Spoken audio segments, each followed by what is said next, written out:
سلیمان علیہ الصلوۃ والتسلیم کی ایک خواہش یہ تھی، وہ پوری کائنات میں اس وقت جلیل القدر پیغمبر ہیں اور بادشاہت بھی آپ کو عطا کی گئی۔ آپ نے اللہ تعالیٰ کے حضور یوں عرض کیا کہ اے رب ذوالجلال، دنیا میں جتنے تیرے مخلوق ہیں میں سب کو ایک دن دعوت کرنا چاہتا ہوں، کھلانا چاہتا ہوں۔ رب تعالیٰ نے فرمایا سلیمان تم کر نہیں سکو گے۔ عرض کیا مولا اگر تو چاہے تو ہو جائے، مجھے دنیا کی ساری سلطنت حاصل ہے، تیری جتنی مخلوق ہے میں سب کو ایک دن کھلاؤں گا، ایک دن دعوت کروں۔ اللہ نے حکم فرمایا ساری مخلوقات میں، چرند پرند حیوانات حتیٰ کہ سمندروں کی مخلوقات، سب کو اعلان ہو گیا کہ فلاں تاریخ کو نبی اللہ سلیمان علیہ السلام کی دعوت ہے، سب وہاں پہنچ جائیں۔ اب اس دعوت کی تیاری 6 مہینے پہلے سے ہو رہی تھی۔ سمندر کے کنارے ایک بہت وسیع و عریض میدان، جہاں تک نظر کرو میدان ہی میدان تھا۔ روایات بتاتی ہیں کہ سلیمان علیہ السلام وہاں پر غلہ اناج جمع کرنا شروع کی۔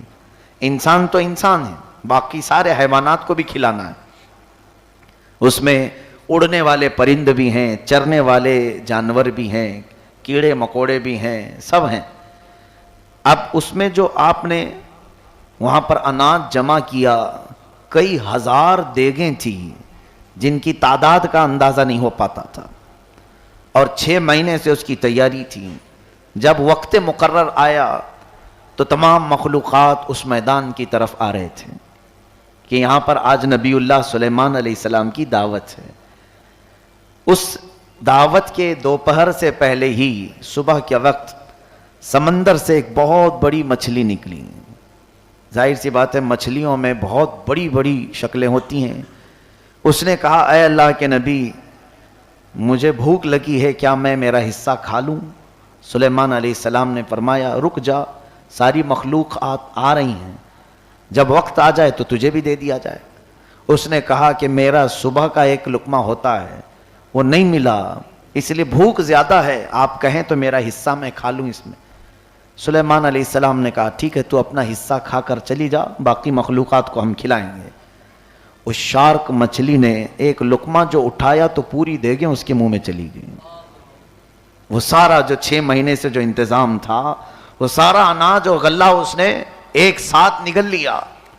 سلیمان علیہ السلام نے فرمایا کہ تو نے یہ ساری تیاری ایک ہی لقمے میں کھا گئی، باقی ساری مخلوقات کو ابھی آنا باقی ہے، سب کا تو نے حصہ کھا لیا۔ وہ مچھلی کہتی اے اللہ کے نبی اس طرح کے لقمے میرا رب مجھے دن میں 3 بار دیتا ہے۔ اللہ اکبر، مجھے دن میں 3 بار وہ کھلاتا ہے، اور کبھی اس نے یہ نہیں کہا کہ تو نے زیادہ کھا لیا۔ سلیمان علیہ السلام واپس آتے ہیں اور رب کے حضور عرض کرتے ہیں بے شک مولا تو ہر ممکن شے پر قدرت رکھتا ہے، اور جو تو رزق پہنچاتا ہے اس تک دنیا کی کوئی مخلوق پہنچ ہی نہیں سکتی، کوئی انتظام کر نہیں سکتا۔ تو رب تعالیٰ نے ارشاد فرمایا وَمَا مِن دَابَّةٍ فِي الْأَرْضِ إِلَّا عَلَى اللَّهِ رِزْقُهَا، زمین پر جو کچھ بھی ہے ان سب کے رزق کی ذمہ اللہ کے ہیں، ان تمام کو رزق پہنچانا اللہ کے ذمہ کرم پر ہے۔ تو گھبراؤ مت۔ مولا علی شیر خدا رضی اللہ تعالیٰ عنہ فرمایا کرتے لا تکثر ہمک ما قدر یکون، تو اپنی فکروں کو بہت زیادہ مت بڑھا، جتنا رب نے لکھا ہے وہ مل کے رہے گا تیرے حصے میں۔ جو حتیٰ کہ حدیث پاک میں ہے جب ہم ماں کے پیٹ میں 100 دن کے ابھی نہیں ہوئے تھے، یعنی 3 مہینے کا بچہ ہوتا ہے، تبھی 2 فرشتے آتے ہیں اور لکھ کر کے جاتے ہیں کہ یہ موت تک کتنا کھانے والا ہے، اس کا رزق لکھ دیا جاتا ہے ماں کے پیٹ میں۔ تم چاہے جتنا بھی کر لو، جو لکھا گیا ہے وہ مل کے رہے گا۔ لیکن اتنا ہے کہ حلال روزی کی طلب اور تلاش میں محنت کرنا چاہیے، لیکن اس روزی کی تلاش میں اپنے رزاق کو نہیں بھولنا چاہیے۔ ہوتا یہی ہے یہاں پر لوگوں نے رزق کی تلاش میں رزاق کو فراموش کر دیا، جبکہ رزق آتا کہاں سے ہے؟ اللہ کے حضور۔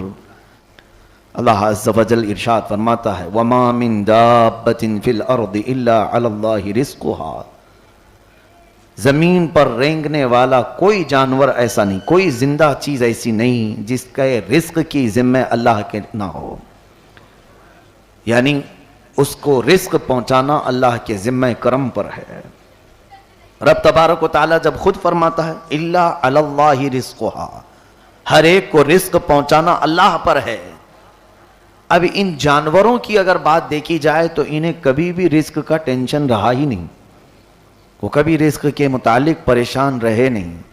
سب سے زیادہ مخلوقات میں اللہ کی روزی کے متعلق فکر مند ہوتا ہے تو یہ انسان ہے، ورنہ ان کے متعلق حدیث پاک میں ہے، اللہ کے حبیب صلی اللہ علیہ وسلم فرماتے ہیں صبح خالی پیٹ نکلتے ہیں، شام پیٹ بھر کر واپس آتے ہیں۔ یہ پرندوں کے متعلق، جانوروں کے متعلق۔